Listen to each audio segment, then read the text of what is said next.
Puji Tuhan, selamat kita kembali lagi bertemu di dalam kasih dan kemurahan Tuhan. Apa kabar semua jemaat yang dikasihi oleh Tuhan? Saya boleh melihat tangan-tangan yang diberkati oleh Tuhan. Puji Tuhan, haleluya, luar biasa. Kita mengakui bahwa Allah kita adalah Allah yang luar biasa, amin. Sebab Dia adalah Allah yang senantiasa menyertai kehidupan kita. Sampai pada saat ini saya percaya kita semua dalam keadaan yang sehat dan diberkati oleh Tuhan. Puji Tuhan, mari sama-sama kita akan tundukkan kepala. Kita akan masuk dalam ibadah kita. Tapi sebelumnya kita akan berdoa terlebih dahulu. Bapa yang baik, kembali kami datang kepadamu pada saat ini. Kami bersyukur, kami mengucap syukur karena kebaikan dan kemurahan Tuhan begitu nyata dalam setiap kehidupan kami, dalam setiap kehidupan keluarga kami, rumah tangga kami, bahkan seluruh keluarga besar kami. Saat ini kami sedang bersama-sama datang di hadirat Tuhan untuk memuji dan memuliakan nama Tuhan. Sebab nyata kasih-Mu bagi setiap keberadaan kami. Mari Tuhan, biarlah Engkau bertahta di atas setiap puji-pujian kami. Membangun kembali kehidupan kami. Membuat sukacita dan damai sejahtera dalam kehidupan kami. Terima kasih Tuhan, terima kasih. Kami akan mulai ibadah kami pada saat ini hanya di dalam nama Tuhan Yesus Kristus. Haleluya, amin. Puji Tuhan, haleluya. Mari sama-sama kita semua bangkit berdiri. Kita mau naikkan pujian kita kepada Tuhan. Sebab Dia adalah Tuhan yang menjadi kekuatan kita. Haleluya, puji Tuhan. Mari bersorak-sorai, bertepuk tangan bagi Dia. Haleluya.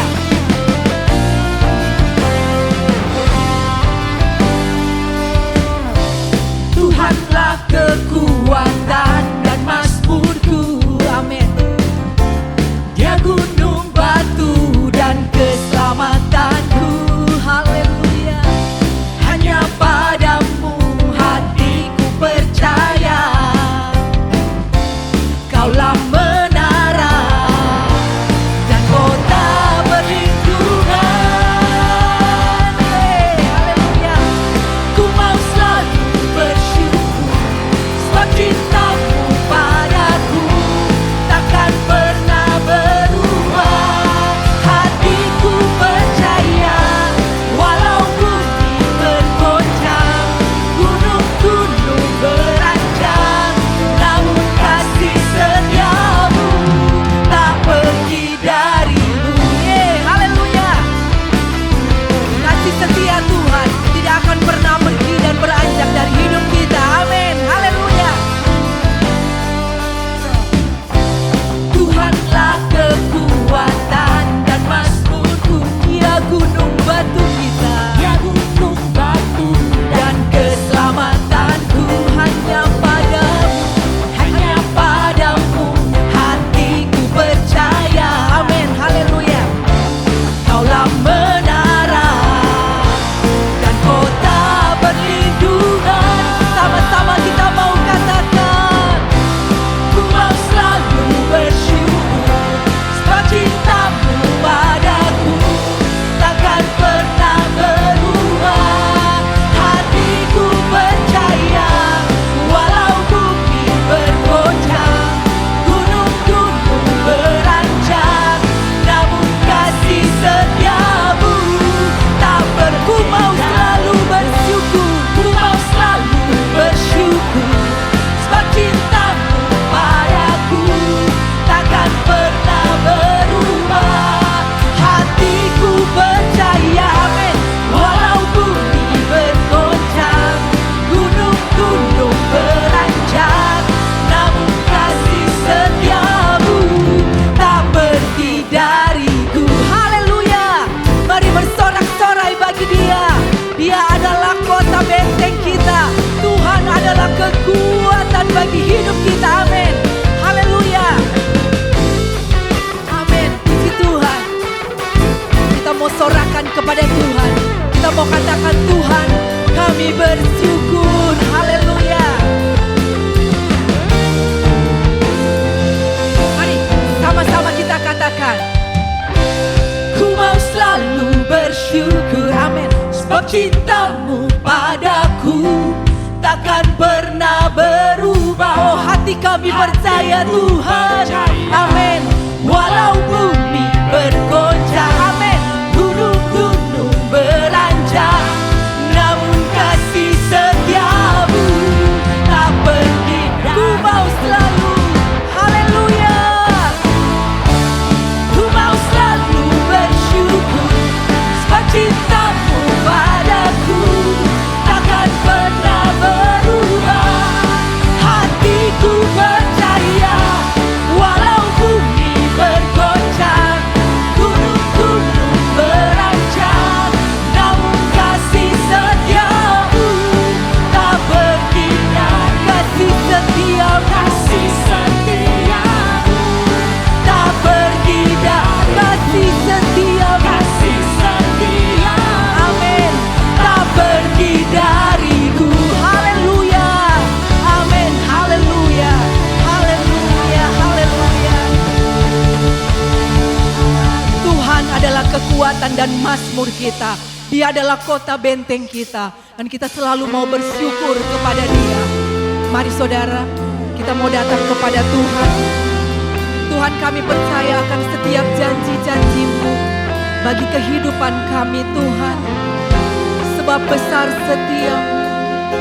Haleluya.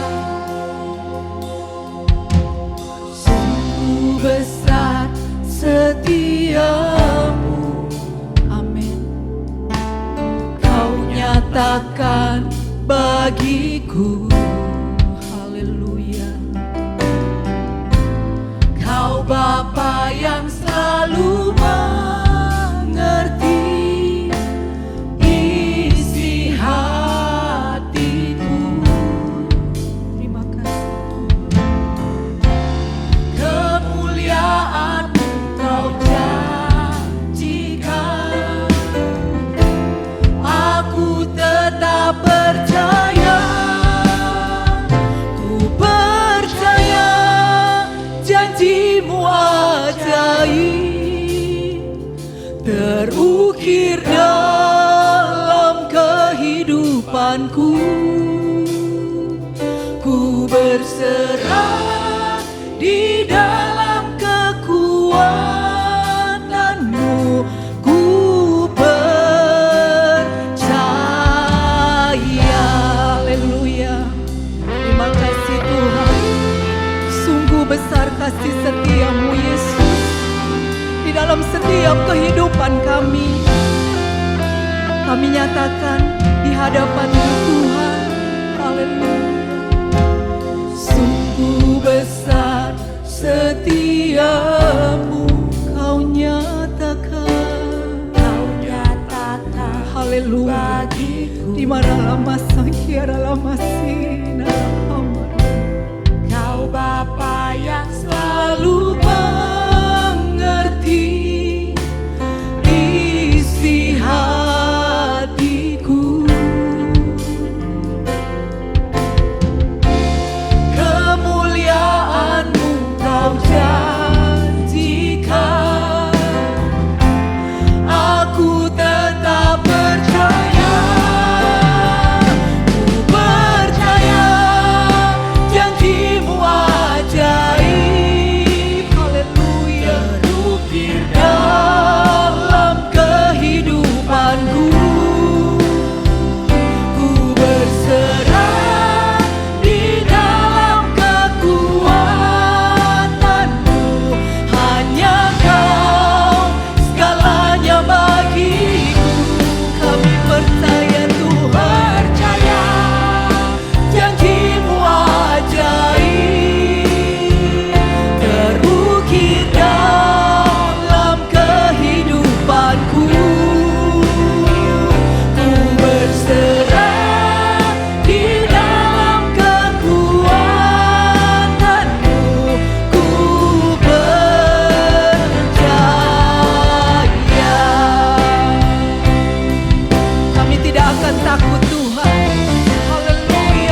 Terima kasih Tuhan.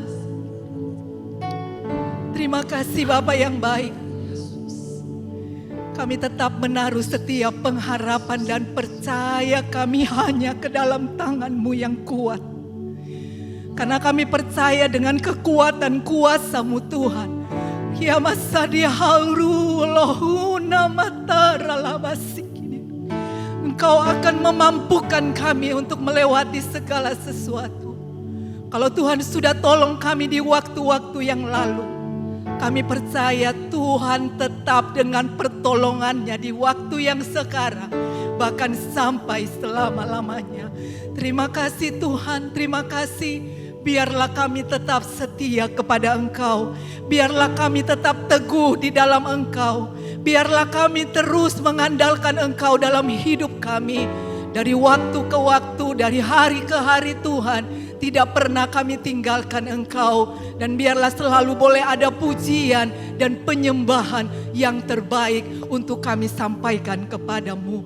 Terima kasih Tuhan. Terima kasih. Mari Tuhan, tiba saatnya kami akan mendengarkan sebagian daripada firman-Mu. Berfirmanlah lewat hamba-Mu. Mari Tuhan mengurapi hamba-Mu Tuhan yang akan berdiri di tempat ini untuk menyampaikan setiap rahasia firman-Mu yang kami percaya akan menjadi kekuatan yang baru bagi setiap kami yang mendengarkan. Terima kasih Tuhan, terima kasih. Urapi hamba-Mu, pakai hamba-Mu dengan luar biasa. Terima kasih Tuhan, kami siap untuk mendengarkan firman-Mu di dalam nama Tuhan Yesus Kristus. Haleluya, amin. Puji Tuhan, Tuhan memberkati. Kita akan diberkati oleh kebenaran firman Tuhan oleh Bapak.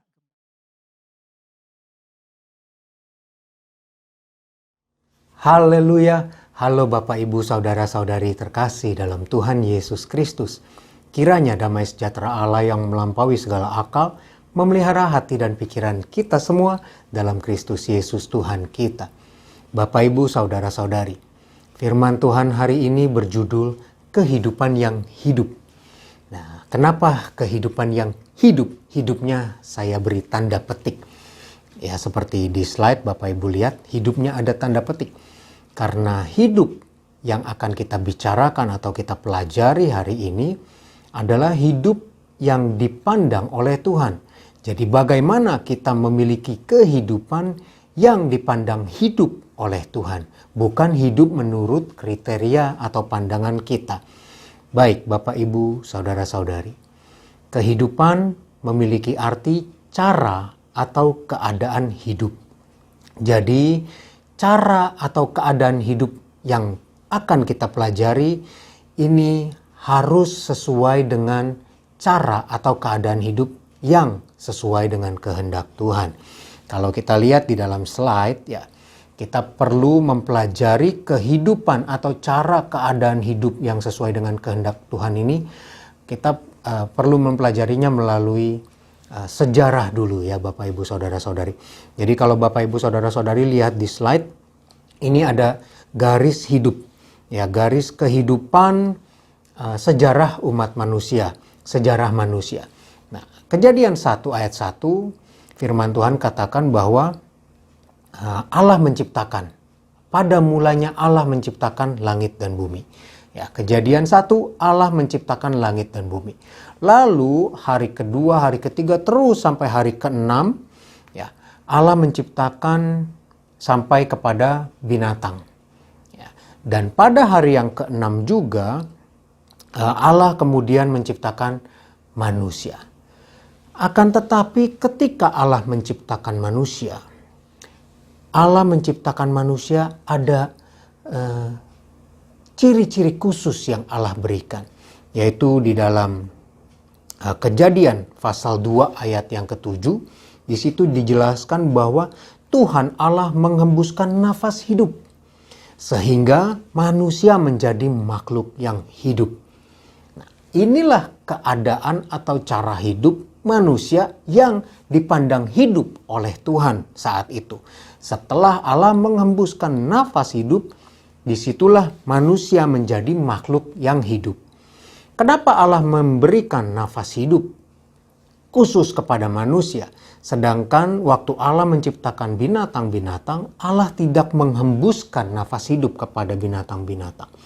Karena sesuai dengan keinginan Allah waktu menciptakan manusia, di Kejadian 1 ayat 26 bahwa Allah ingin menciptakan manusia sesuai dengan gambar dan rupa Allah.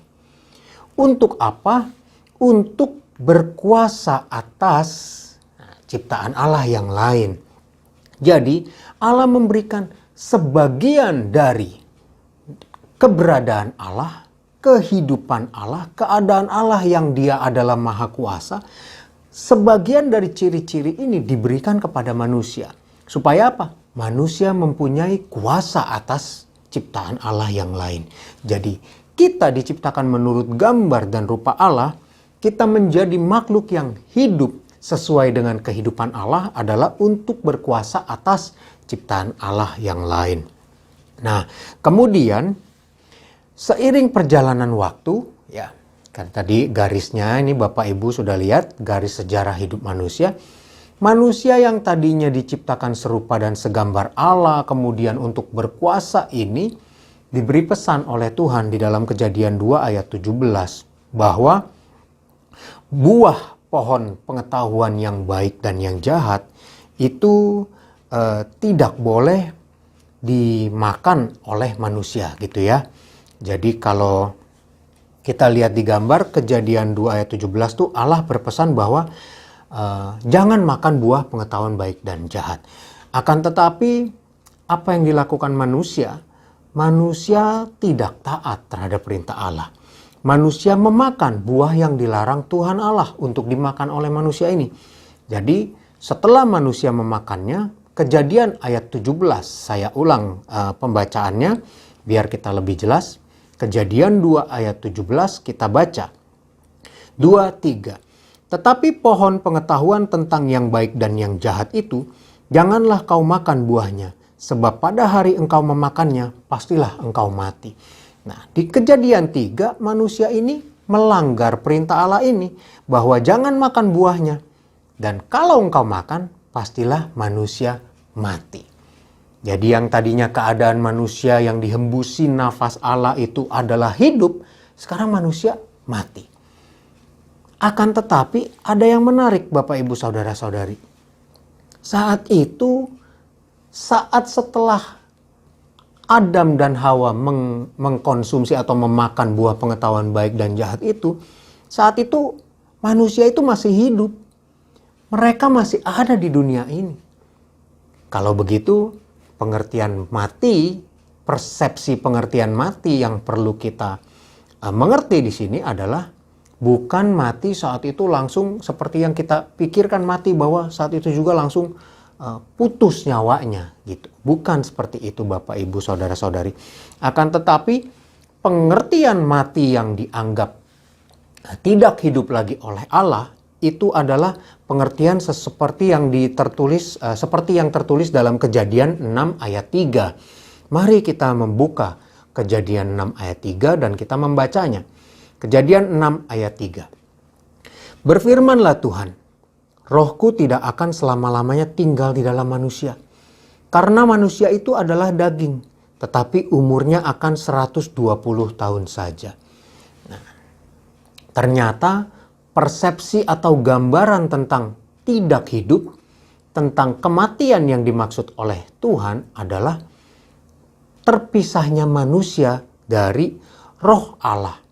Jadi roh Tuhan Allah tidak lagi tinggal di dalam manusia. Karena manusia itu daging. Karena manusia itu sudah melanggar perintah Allah, melanggar perintah Allah, maka roh Allah tidak bisa lagi tinggal diam di dalam manusia. Karena manusia itu daging. Tapi umurnya, jadi ada umur, jadi ada kematian. Nah, putus nyawanya itu jadi setelah manusia itu memang sudah waktunya untuk putus nyawa gitu. Akan tetapi ketika dianggap mati oleh Tuhan Allah ialah ketika roh Allah itu pergi dari manusia.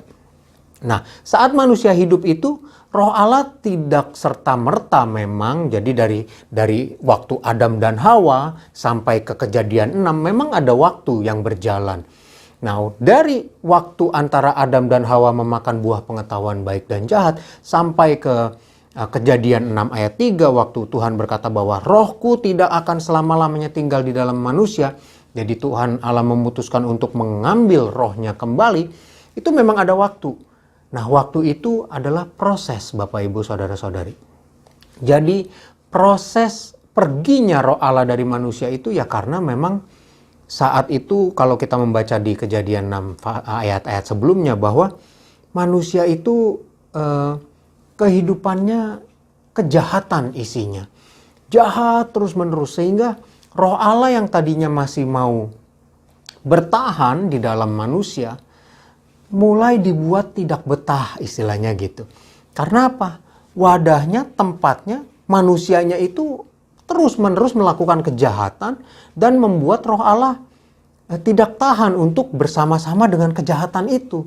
Nah, akhirnya roh Allah yang keluar, yang pergi. Roh Allah diambil kembali, roh yang membuat hidup itu diambil kembali oleh Allah. Dan saat itulah roh manusia menjadi mati, dibilangnya. Makanya orang suka bilang mati rohani. Nah, inilah kira-kira. Karena roh Tuhan tidak lagi tinggal di dalam manusia. Saya harap penjelasan sampai sini membuat Bapak Ibu Saudara-saudari mengerti. Dan untuk menyimpulkan sejarah kehidupan zaman manusia ketika diciptakan sampai manusia kehilangan roh Allah atau tidak hidup lagi, saya simpulkan dalam satu kalimat seperti ini. Kehidupan tanpa roh Allah bukanlah hidup. Jadi kalau menyinggung atau membahas tentang kehidupan yang hidup yang Tuhan maksud, hidup itu adalah ketika roh Allah masih ada bersama-sama dengan manusia. Tetapi setelah roh Allah itu pergi dari manusia, berarti manusia itu sudah tidak hidup lagi, walaupun nyawanya masih ada dalam manusia itu. Baik, saya lanjutkan.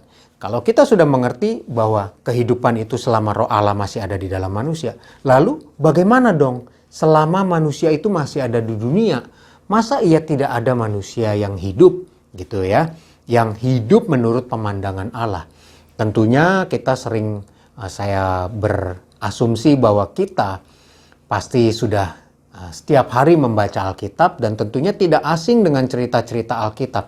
Nah, Ulangan pasal 7 ayat 8, ayat 7 dan ayat 8. Ulangan pasal 7 ayat 7 dan ayat 8. Saya bacakan. Bukan karena lebih banyak jumlahmu dari bangsa manapun, maka hati Tuhan terpikat olehmu dan memilih kamu. Bukankah kamu ini yang paling kecil dari segala bangsa? Tetapi karena Tuhan mengasihi kamu dan memegang sumpahnya yang telah diikrarkannya kepada nenek moyangmu, maka Tuhan telah membawa kamu keluar dengan tangan yang kuat dan menebus engkau dari rumah perbudakan, dari tangan Firaun, Raja Mesir.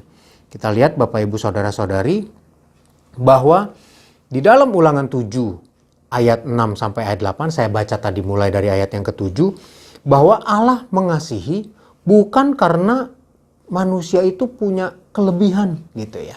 Punya sesuatu yang menarik di pemandangan Allah. Tetapi Allah mengasihi karena ya memang dia memilih. Karena dia memilih manusia untuk mengasihinya.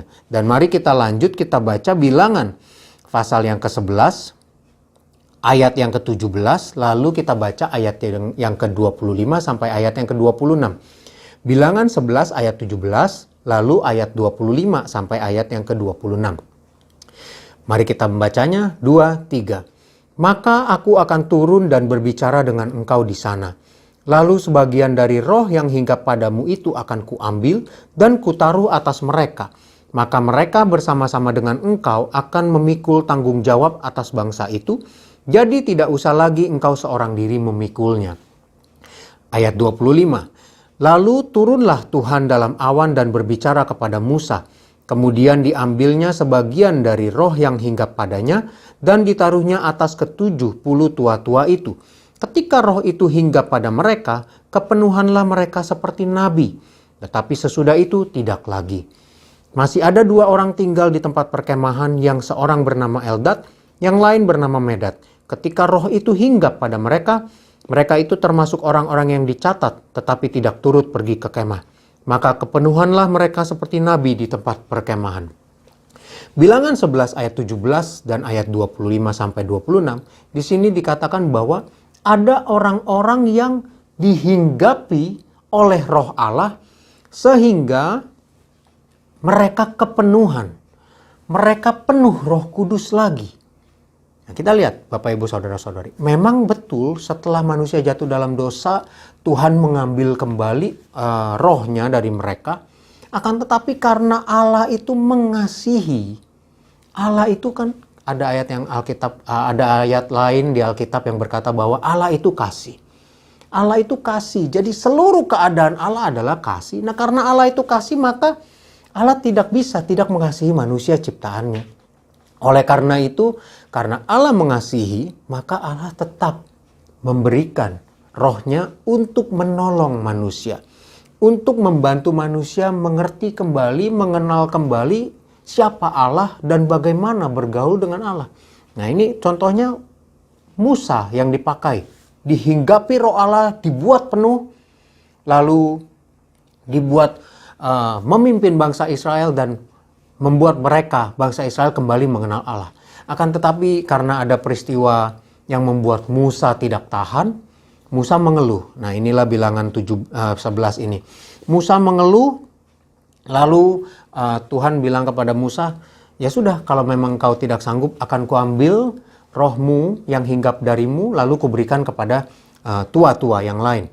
Nah, jadi maksud saya mengangkat peristiwa ini adalah karena kasih, Allah tetap mau memberikan rohnya untuk hinggap dan memenuhi setiap orang-orang yang dipilih di perjanjian lama untuk membimbing, memimpin mereka kembali kepada Allah. Nah, tetapi ya Bapak Ibu lihat di sini sudah saya tulis perjanjian lama. Akan tetapi roh yang diberikan oleh Allah kepada manusia saat itu sifatnya adalah sesuai dengan kehendak Allah. Jadi kalau Allah bilang bahwa manusia ini kembali kepada kejahatan, dia bisa mengambil kembali rohnya itu tanpa memandang bahwa manusia itu mau bertobat atau apa. Tapi kalau Tuhan mau ambil, maka Tuhan ambil. Ya, bilangan 11 ayat 17 tadi yang sudah kita baca bahwa waktu Musa mengeluh, Tuhan bilang, aku akan mengambil rohku daripadamu sebagian lalu kuberikan kepada yang lain. Dan benar, Allah ambil. Jadi Allah bisa mengambil kembali rohnya. Tergantung si orang yang terpilih itu. Ini di perjanjian lama. Maka dari itu tidak heran di Mazmur 51 ayat 13. Mazmur 51 ayat 13, mari kita baca. Mazmur 51 ayat 13, 2, 3. Janganlah membuang aku dari hadapanmu, dan janganlah mengambil rohmu yang kudus daripadaku. Ini adalah perkataan Daud. Setelah Daud sadar bahwa dia sudah melakukan dosa, Daud menyesal dan Daud takut. Roh Allah itu akan diambil dari Daud. Makanya Daud bilang, Tuhan jangan ambil rohmu daripadaku. Berarti apa? Roh itu Tuhan bisa ambil kapan saja dia mau. Dan itu yang terjadi di perjanjian lama.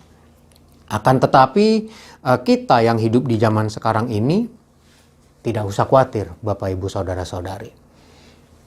Yesus Kristus tetap sama. Ibrani 13 ayat 8. Mari kita baca Ibrani 13 ayat 8. 2, 3. Yesus Kristus tetap sama. Baik kemarin maupun hari ini dan sampai selama-lamanya. Jadi Allah yang kita sembah, yang kita panggil dalam nama Tuhan Yesus Kristus itu tetap sama. Baik kemarin, ya waktu perjanjian lama dia Allah yang penuh kasih, itu tetap sama sampai hari ini Bapak Ibu Saudara-saudari. Dia Allah yang penuh kasih. dan sampai selama-lamanya. Dia Allah yang penuh kasih. Nah, di sebelah kanan makanya Bapak Ibu lihat Ulangan 7 ayat 6 sampai 8, Allah mengasihi. Bukan karena kita spesial, ada kelebihan gitu ya. Dia mengasihi kita, semua kita Tuhan kasihi karena memang Dia memilih untuk mengasihi kita. Dan hal itu tidak berubah. Di Yohanes 3 ayat 16, ya ini ayat yang sudah familiar, kita semua pasti pernah mendengarnya. Karena begitu besar kasih Allah akan dunia ini, sehingga Ia telah mengaruniakan anaknya yang tunggal, supaya setiap orang yang percaya kepadanya tidak binasa, melainkan beroleh hidup yang kekal. Dia tidak berubah kasihnya.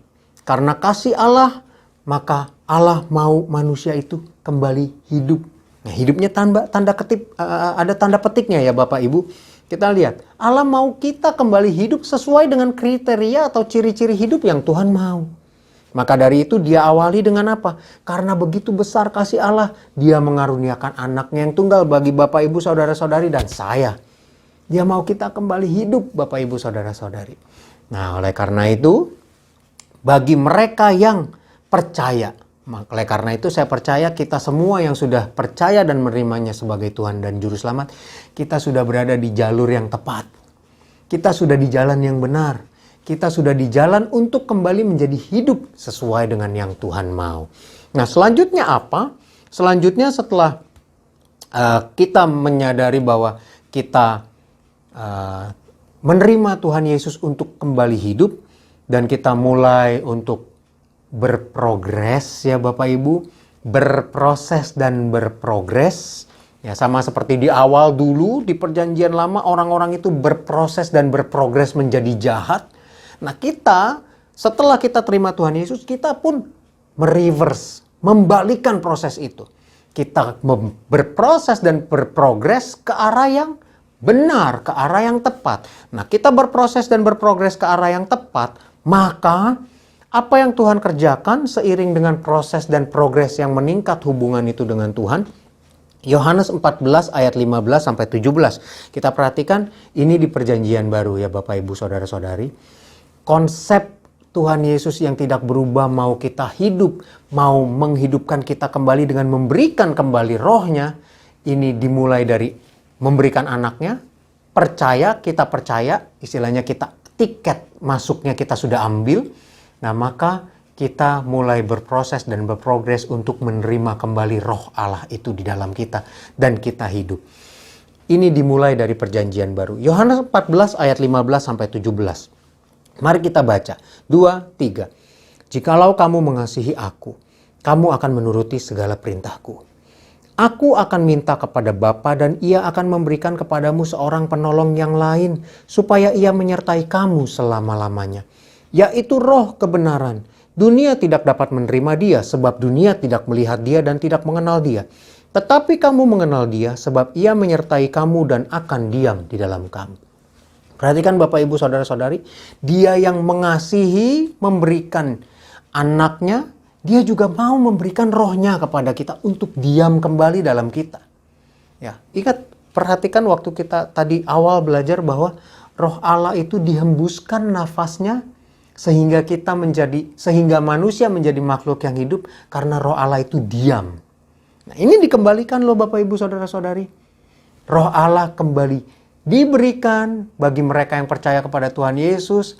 Dan ayat yang ke-15 Yohanes 14, menuruti segala perintah Tuhan Yesus, ya, kembali menyediakan wadahnya, tubuh ini, menuruti segala perintah Allah, menjauhi kejahatan, menjauhi dosa, tetap kudus, sehingga Dia roh yang kudus itu mau masuk kembali, ya.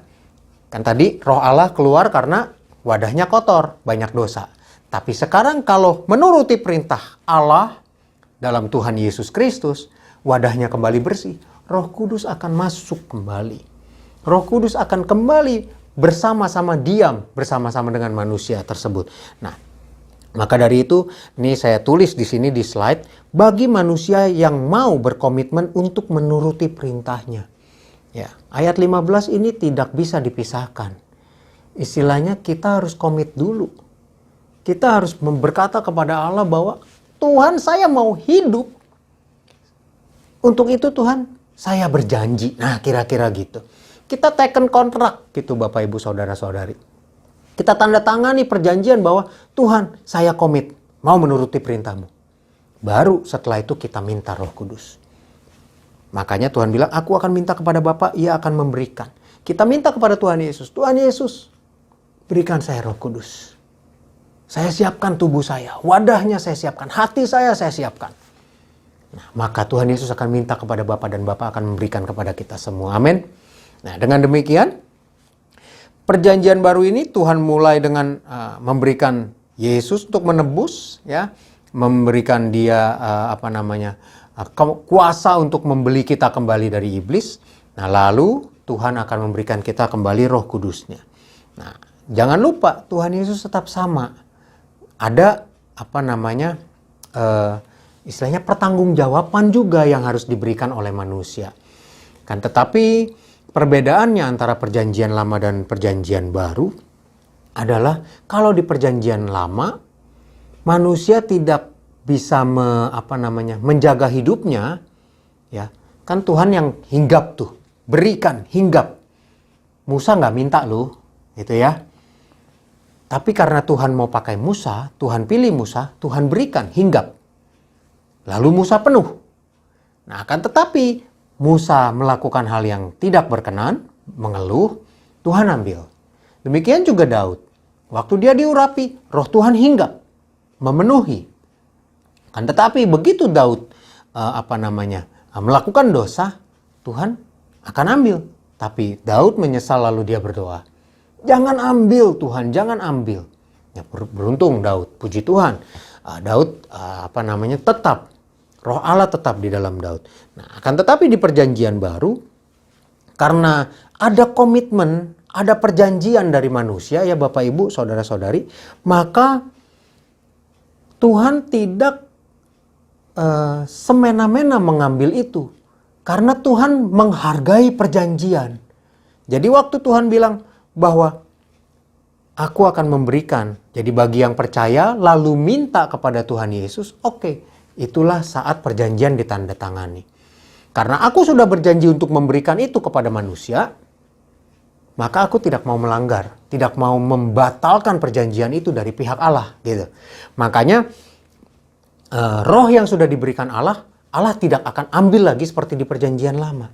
Akan tetapi di Ibrani 6 ayat 4 sampai ayat yang ke-6 ada tertulis bahwa Roh Allah itu kemudian tidak lagi tinggal di dalam manusia. Yuk kita baca Ibrani 6 ayat 4 sampai yang ke-6. Kita membacanya bersama-sama 2, 3. Sebab mereka yang pernah diterangi hatinya, yang pernah mengecap karunia sorgawi dan yang pernah mendapat bagian dalam Roh Kudus dan yang mengecap firman yang baik dari Allah dan karunia-karunia dunia yang akan datang, namun yang murtad lagi tidak mungkin dibaharui sekali lagi sedemikian hingga mereka bertobat. Sebab mereka menyalibkan lagi anak Allah bagi diri mereka dan menghinanya di muka umum. Bapak Ibu saudara-saudari perhatikan di ayat yang ke-4 bagian akhir, dan yang pernah mendapat bagian dalam Roh Kudus. Ada kata pernah di situ. Kalau ada kata pernah berarti tadinya sudah, sekarang tidak lagi. Nah berarti tadinya Roh Allah mereka alami bersama-sama, diam di dalam, akan tetapi sekarang tidak lagi. Nah berarti apa? Roh Allah itu tidak tinggal lagi di dalam mereka, ya kan? Maka dari itu mereka murtad gitu. Mereka membuat Roh Allah itu pergi. Nah, berarti apa? Roh Allah bisa meninggalkan manusia, akan tetapi bukan meninggalkan karena diambil oleh Allah. Melainkan Roh Allah itu meninggalkan manusia karena manusia membatalkan perjanjiannya. Ya, murtad lagi. Berarti apa? Melakukan lagi kejahatan. Berbalik lagi dari jalan yang benar, yang berproses dan berprogres ke arah mendekat ke Tuhan. Ini berbalik lagi seperti yang di perjanjian lama, berproses dan berprogres menuju kejahatan. Maka dari itu karena tempatnya wadahnya sudah kotor kembali, manusia membatalkan perjanjian dengan Allah bahwa mau komit untuk melakukan segala perintah Allah, Yohanes 14 ayat 15. Perjanjian itu dilanggar, maka ya Roh Allah tidak lagi tinggal bersama-sama. Nah, jadi proses kehidupan ini perlu dihargai ya Bapak Ibu Saudara-saudari. Perlu ditindaklanjuti, perlu ada proses dan progres. Supaya apa? Supaya Roh Allah itu tetap membuat kita hidup. Hidup tanda petik ya, hidup menurut pandangan Tuhan. Nah mungkin penjelasan ini saya simpulkan di satu kalimat. Yang kedua ini di Perjanjian Baru bahwa hidup adalah Roh Allah memenuhi dan terlibat dalam kehidupan manusia. Jadi di dalam Perjanjian Lama Allah mau membuat kita hidup kembali. Nah hidup ini berproses dan berprogres. Hidup yang sesuai dengan Allah inginkan ini perlu kita tindak lanjuti dengan Roh Allah tetap memenuhi kita Bapak Ibu Saudara-saudari. Lalu terlibat dalam kehidupan. Saya bergaris bawah itu. Terlibat dalam kehidupan. Jadi maksudnya terlibat dalam gaya hidup. Gaya hidup Bapak Ibu Saudara-saudari dan saya. Gaya hidup kita semua Allah itu selalu terlibat. Dari cara hidup kita Allah itu selalu terlibat dan memenuhi kita. Keadaan hidup kita selalu Allah terlibat dan memenuhi kehidupan kita. Maka disitulah kita menjadi hidup. Ya, oke. Dengan demikian, Bapak Ibu Saudara-saudari, sesuai dengan judul firman Tuhan hari ini, kehidupan yang hidup. Bagaimana cara kita hidup? Adalah dengan mengundang kembali Roh Allah itu hidup, masuk diam di dalam kita, memenuhi kita dan terlibat dalam hidup kita. Nah, caranya bagaimana kita mewujudkan hal itu? Kita mewujudkan yang ini ya Bapak Ibu ya. Memenuhi, Roh Allah memenuhi hidup kita, terlibat dalam kehidupan manusia gitu ya. Dalam cara hidup kita, keadaan hidup kita. Nah, caranya adalah, mari kita membacanya langsung di dalam Roma 8 ayat 13-14. Lalu kita sambung Filipi 2 ayat 5 sampai ayat yang ke-8. Roma 8 ayat 13-14, Filipi 2 ayat 5-8. Kita membacanya bersama-sama. 2, 3. Sebab jika kamu hidup menurut daging, kamu akan mati. Tapi jika oleh Roh kamu mematikan perbuatan-perbuatan tubuhmu, kamu akan hidup. Semua orang yang dipimpin Roh Allah adalah anak Allah. Filipi 2 ayat 5-8. 2, 3. Hendaklah kamu dalam hidupmu bersama menaruh pikiran dan perasaan yang terdapat juga dalam Kristus Yesus. Yang walaupun dalam rupa Allah tidak menganggap kesetaraan dengan Allah itu sebagai milik yang harus dipertahankan.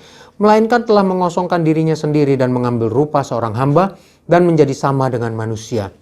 Dan dalam keadaan sebagai manusia, ia telah merendahkan dirinya dan taat sampai mati, bahkan sampai mati di kayu salib. Kita lihat, perhatikan Bapak Ibu Saudara-saudari, dari Roma 8 dan Filipi 2 yang sudah kita baca. Yang pertama, supaya Roh Allah itu mau masuk ke dalam hidup kita, kita mematikan perbuatan tubuh. Yohanes 14 ayat 15 katakan tadi, melakukan perintah Tuhan Yesus. Melakukan seluruh perintah Allah.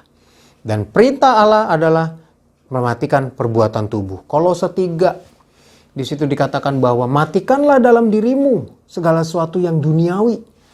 Nah, ini seiras, sejalan dengan Roma 8 ayat 13 tadi. Kalau kamu hidup menurut daging, kamu akan mati. Maka itu daripada kita mati gara-gara perbuatan daging, menurut daging, ya kita komit ya yang tadi. Kita bikin perjanjian dulu dengan Allah. Tuhan, oke Tuhan, saya mau menuruti perintahmu. Saya mau hidup. Ya, kalau kamu hidup menurut daging, kamu akan mati. Hidup menurut Roh, ya, yang ayat 13 tadi, jika oleh Roh kamu mematikan perbuatan-perbuatan tubuhmu, ya, jika oleh Roh kita hidup menurut Roh, ayat 14 lebih diperjelas, orang yang dipimpin Roh Allah adalah anak Allah. Berarti hidup oleh Roh Allah, maka dia akan hidup. Nah, kita berjanji sama Tuhan, komit, Tuhan saya mau hidup karena Roh-Mu. Berikan Roh-Mu Tuhan, biar Roh-Mu memimpin saya. Kalau enggak, saya nggak bisa. Nah, gitu kan kira-kira. Jadi, kita matikan perbuatan tubuh. Supaya Roh Allah mau masuk di dalam kita. Dan memimpin kita. Yang kedua, setelah mematikan perbuatan tubuh, Filipi 2 ayat 5 bilang apa tadi? Hendaklah dalam hidup kita bersama menaruh pikiran dan perasaan yang terdapat juga dalam Kristus Yesus. Perasaan apa itu? Merendahkan diri. Ayat 16 bilang, walaupun dalam rupa Allah tidak menganggap kesetaraan dengan Allah itu sebagai milik yang harus dipertahankan. Jadi nggak usahlah kita gengsi-gengsi gitu bahwa Tuhan mau nyelamatin saya. Buktikan dulu dong kalau dia Tuhan. Nah, kira-kira begitu Bapak Ibu Saudara-saudari. Gambarannya malah nantang Tuhan gitu ya. Tuhan buktikan dulu dong nih bahwa dia Tuhan. Saya dalam masalah nih. Nyatakan dulu deh mujizat. Gitu kan. Bikin apa deh kayak Musa gitu. Belah laut. Segala sesuatu yang spektakuler dah biar saya bisa tahu Tuhan itu Allah. Siap. Ya bahasa gaulnya, siapa lu nuntut Tuhan gitu ya teman-teman, Bapak Ibu Saudara-saudari ya. Jadi mari kita taruh pikiran dan perasaan yang sama dalam Kristus Yesus Tuhan kita. Rendahkan diri, siapa kita? Sadar, kita ini nothing loh. Tuhan mengasihi kita bukan karena kita ini punya sesuatu yang luar biasa. Bagi Tuhan kita ini ada ayat yang berkata kita ini debu, cacing tanah. Gak ada di mata Tuhan tuh kalau memangnya Tuhan tidak memilih kita untuk dikasihi, kita nih nothing Bapak Ibu Saudara-saudari. Jadi please, jadi tolong deh, mari kita rendahkan diri kita. Mari kita rendahkan keberadaan kita. Hargai dia. Dia itu Allah, tinggi dan layak dipuji, disembah gitu ya. Jadi mari kita rendahkan diri. Matikan perbuatan kita. Gak usah sok tawar-tawar tuntut-tuntut Tuhan begini begitu dulu baru kita mau ikut dia. Tidak. Tapi kita juga mengambil pikiran dan perasaan yang sama. Kalau dia memilih kita tanpa embel-embel, tanpa sesuatu yang spesial dalam kita yang bisa kita tunjukkan, sama. Mari kita mengasihi dia juga demikian. Tuhan Yesus, aku mengasihimu karena engkau Tuhan Yesus, titik. Sudah. Rendahkan diri kita, pikiran dan perasaan yang sama. Pikiran apa itu? Setelah merendahkan diri, mengasihi. Nah, lalu setelah kita merendahkan diri, kembali di Roma tadi, semua orang yang dipimpin Roh Allah adalah anak Allah. Kita mau dipimpin Roh Allah, nah, maka dari itu kita harus izinkan dia pimpin kita. Amin. Mari kita mengizinkan Roh Allah memimpin kita. Proses dan progres. Allah memimpin kita, kita berprogres. Tanpa Roh Allah memimpin kita, kita jalan di tempat, Bapak Ibu Saudara-saudari. Jadi, supaya kehidupan kita hidup, Roh Allah terus ada di dalam kita dan memenuhi kita, terlibat sehingga kita berproses dan berprogres, izinkan dia pimpin kita. Dan setelah kita mengizinkan, yang tidak kalah pentingnya, kita taat. Percuma kita bilang, Tuhan pimpin saya, tapi Tuhan bilang belok kiri. Kita maunya belok kanan. Apa gunanya? Ya kan? Ya kalau Tuhan bilang mengasihi, kita bilang, aduh dia musuh saya Tuhan. Nanti dulu, please dong saya benci banget sama dia. Lah ngapain bilang Tuhan pimpin saya, kalau akhirnya kita malah tidak taat. Ya, saya harap penjelasan ini membuat kita mengerti bahwa yuk kita memiliki kehidupan yang hidup. Yuk mari kita taat dan mengizinkan dia mematikan kehidupan kita. Menghargai perjanjian kita bahwa Tuhan saya mau komit. Saya janji Tuhan untuk melakukan perintah. Kita lakukan ini. Dan ayat-ayat yang terakhir Bapak Ibu Saudara-saudari. Ya, terkait dengan ini Roh Allah memimpin. Bagaimana dia berbicara pada kita. Dia bisa berbicara melalui bermacam-macam cara ya Bapak Ibu Saudara-saudari. Dan yang paling jelas ialah dia berbicara melalui firman-Nya. Mari kita buka 1 Korintus 2 ayat 14 sampai ayat yang ke-16. Kita baca bersama-sama 1 Korintus 2 ayat 14 sampai ayat yang 16. 2, 3. Tetapi manusia duniawi tidak menerima apa yang berasal dari Roh Allah. Karena hal itu baginya adalah suatu kebodohan. Dan ia tidak dapat memahaminya. Sebab hal itu hanya dapat dinilai secara rohani. Tetapi manusia rohani menilai segala sesuatu, tetapi ia sendiri tidak dinilai oleh orang lain. Sebab siapakah yang mengetahui pikiran Tuhan sehingga ia dapat menasihati dia? Tetapi kami memiliki pikiran Kristus. Pikiran Kristus itu apa sih? Semua pikiran Kristus itu sudah dituangkan melalui Alkitab yang kita miliki Bapak Ibu Saudara-saudari. Yang jadi masalah adalah ketika kita membacanya, kita ngerti nggak apa pikiran Allah yang sudah dituangkan itu. Nah, oleh karena itu, kita harus mengerti bahwa ada satu fakta, manusia duniawi tidak bisa menerima apa yang berasal dari Roh Allah. Pikiran Allah itu harus disampaikan dengan pengertian yang diberikan oleh Roh Allah, pimpinan dari Roh Allah. Nah, maka dari itu manusia duniawi nggak punya Roh Allah, nggak bisa ngerti firman Allah. Makanya ada orang yang membaca firman Allah tetap bingung. Ada orang yang membaca firman Allah tapi cuma nangkep yang benar-benar letterlocks, tertulis jangan membunuh. Oh iya, saya tidak boleh membunuh. Tapi selebihnya dari yang letterlocks, yang butuh pencerahan, yang butuh pimpinan Roh Kudus, terlewat itu semua. Kita harus mengerti ini. Oleh sebab itu, kembali yang tadi sebelumnya, makanya kita harus matikan dulu. Izinkan Roh Allah masuk, bekerja, memenuhi kita, membuat kita hidup. Sehingga kita ketika membaca firman Allah yang hidup, pikiran Allah yang dituang melalui Alkitab kita itu hidup, kita perlu juga Roh Kudus itu. Nah, lalu dengan fakta ini baru kita terima pikiran Kristus itu. Manusia rohani yang sudah kembali dihidupkan oleh Roh Allah. Nah, pikiran Kristus ini yang bisa membuat kita hidup. Puji Tuhan Bapak Ibu Saudara-saudari. Jadi kesimpulan firman Tuhan pada hari ini, dari kesimpulan-kesimpulan kecil yang sebelumnya, bahwa hidup ya, tanpa Roh Allah itu bukanlah hidup. Dan hidup yang benar-benar hidup ialah hidup yang dipenuhi oleh Roh Allah. Dan Roh Allah terlibat dalam setiap aspek kehidupan kita, dalam setiap cara hidup kita. Kehidupan adalah cara hidup, keadaan hidup. Jadi Roh itu memenuhi kita, terlibat dalam seluruh aspek cara hidup kita, keadaan hidup kita. Maka Roh Kudus itu akan membuat kita hidup. Kita baca firman Tuhan, kita jadi hidup. Kita melakukan segala sesuatunya, kita jadi hidup. Dan setelah nanti, kalau sudah waktunya, yang rohani ini memang sudah waktunya kembali, di situ pun kita tetap hidup. Karena memang dari sekarang kita sudah hidup. Puji Tuhan, demikian firman Tuhan. Saya harap penjelasan ini membuat kita mengerti, memotivasi kita bahwa kalau kita sudah buat perjanjian dengan Tuhan, oke Tuhan, saya terima Engkau sebagai Tuhan dan Juru Selamat saya. Saya mau menuruti segala perintah-Mu.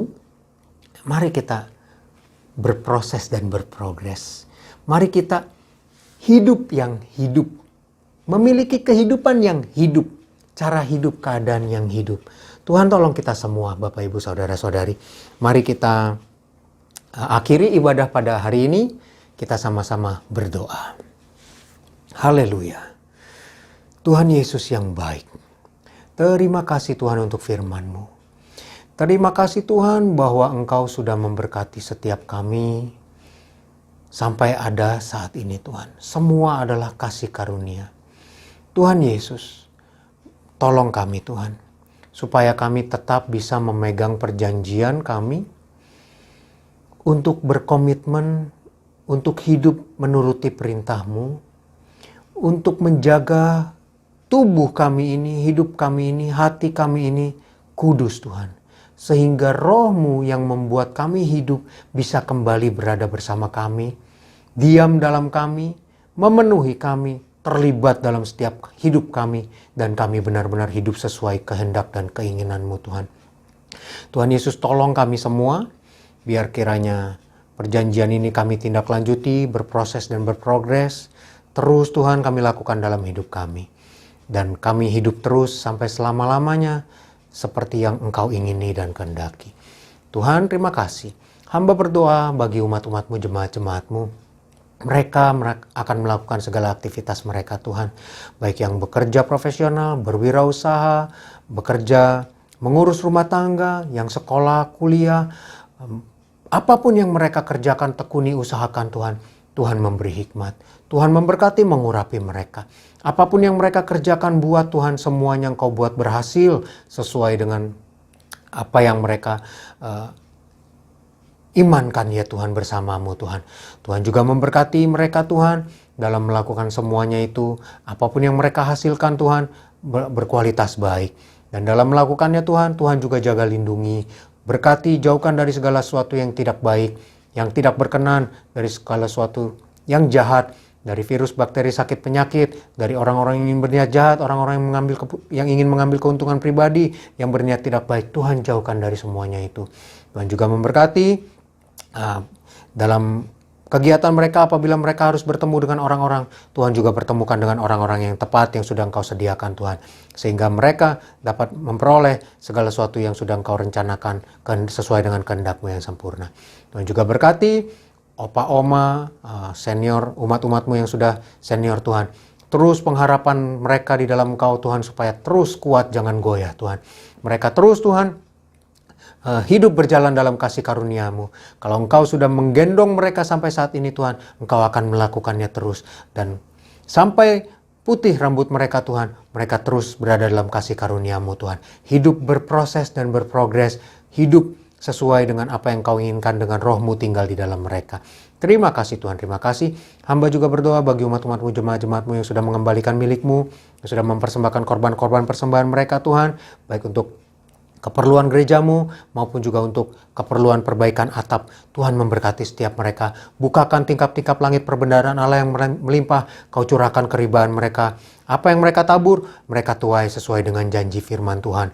Terima kasih Tuhan Yesus, terima kasih bagi umat-Mu yang sakit Tuhan sembuhkan, yang lemah Tuhan kuatkan, yang susah Tuhan hiburkan, yang butuh jalan keluar Tuhan beri jalan keluar, yang butuh pekerjaan Tuhan beri pekerjaan. Tuhan cukupkan memberkati kehidupan mereka sesuai dengan firman-Mu Tuhan bahwa Engkau gembala yang baik, mereka tidak kekurangan. Terima kasih Tuhan, terima kasih. Kami serahkan hidup kami kepadamu Tuhan. Umat-umat yang dikasihi Tuhan. Tuhan memberkati engkau dan melindungi engkau. Tuhan menyinari engkau dengan wajahnya dan memberi engkau kasih karunia. Tuhan menghadapkan wajahnya kepadamu dan memberi engkau damai sejahtera. Dengan demikian Bapak Ibu Saudara-saudari, mari kita menerima dan membawa berkat-berkat dari Allah Bapa, kasih karunia dari Tuhan Yesus, persekutuan dan penyertaan dari Roh Kudus yang menyertai kita mulai hari ini sampai selama-lamanya. Terimalah berkat ini dalam nama Allah Bapa, Anak laki-laki dan Roh Kudus, yaitu Tuhan Yesus Kristus. Mari sidang jemaat, kita semua yang menerima dan membawa pulang berkat Allah ini, mari kita sama-sama katakan amin. Kasih karunia dari Tuhan Yesus Kristus menyertai kita semua. Amin.